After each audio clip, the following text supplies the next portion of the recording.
SMA. Kali ini kalian jumpa lagi dengan Ibu Ria dalam pembelajaran biologi dengan materi klasifikasi. Keanekaragaman makhluk hidup di alam ini sangatlah besar. Tidak mudah untuk mengenali dan mempelajari secara keseluruhan. Mempelajari keanekaragaman makhluk hidup dapat lebih mudah jika makhluk hidup itu kita kelompokkan atau kita klasifikasikan ke dalam kelompok tertentu berdasarkan persamaan dan perbedaan yang dimilikinya. Kompetensi dasar yang akan kita pelajari dalam video pembelajaran kali ini adalah KD 3.1 menjelaskan prinsip-prinsip klasifikasi makhluk hidup dalam 5 kingdom. Kemudian KD 4.1-nya menyusun kladogram berdasarkan prinsip-prinsip klasifikasi makhluk hidup. Tujuan pembelajaran dari klasifikasi makhluk hidup ini adalah yang pertama menjelaskan dasar-dasar klasifikasi dan yang kedua menjelaskan prinsip-prinsip klasifikasi. Untuk memahami lebih lanjut tentang klasifikasi makhluk hidup, perhatikan peta konsep berikut ini. Ada 2 subbab dalam klasifikasi makhluk hidup. Yang pertama, dasar dan prinsip klasifikasi makhluk hidup, dan yang kedua, metode klasifikasi makhluk hidup. Yang akan dibahas dalam video kali ini adalah dasar-dasar klasifikasi dan prinsip-prinsip klasifikasi.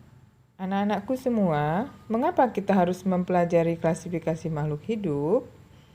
Karena tentunya ada tujuan dan manfaatnya. Tujuannya adalah 1. Menetapkan dan memberi nama jenis makhluk hidup yang belum diketahui. Yang kedua, mengetahui hubungan kekerabatan antara makhluk hidup. Yang ketiga, mengelompokkan makhluk hidup berdasarkan persamaan karakteristik yang dimiliki.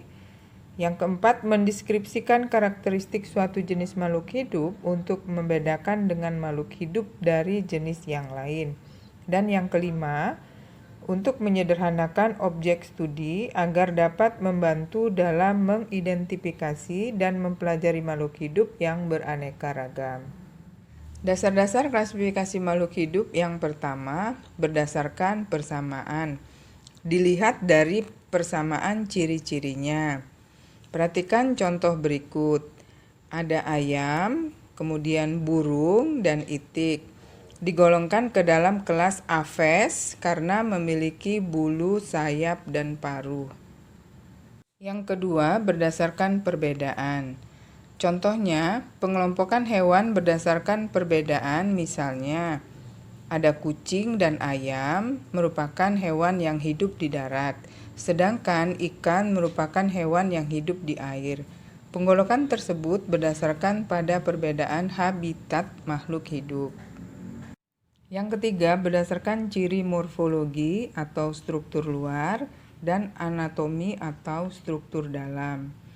Contoh ciri morfologi bisa kita lihat pada tumbuhan, misalnya bentuk daun dan warna bunga. Sedangkan ciri anatomi pada tumbuhan misalnya ada atau tidak adanya kambium, kemudian ada atau tidaknya berkas pengangkut, dan lain-lain. Dan yang terakhir adalah berdasarkan ciri biokimia. Sejalan dengan ilmu pengetahuan dan teknologi yang semakin berkembang, untuk menentukan klasifikasi makhluk hidup, kini bisa menggunakan ciri-ciri biokimia. Misalnya, dilihat dari jenis-jenis enzim, jenis-jenis protein, dan jenis-jenis DNA yang dimiliki oleh suatu organisme. Hal tersebut dapat menentukan hubungan kekerabatan antara makhluk hidup yang satu dengan yang lainnya. Materi terakhir dalam video pembelajaran kali ini adalah prinsip-prinsip klasifikasi. Prinsip dan cara pengelompokan makhluk hidup menurut ilmu taksonomi adalah dengan cara membentuk takson. Takson dibentuk dengan jalan mencandra objek atau makhluk hidup yang diteliti dengan mencari persamaan ciri maupun perbedaan yang dapat diamati. Untuk mempelajari tingkatan takson makhluk hidup dan sistem klasifikasi akan disampaikan pada pertemuan berikutnya. Demikianlah materi tentang klasifikasi. Semoga kalian bisa memahami video pembelajaran tadi. Salam sukses buat kalian semua.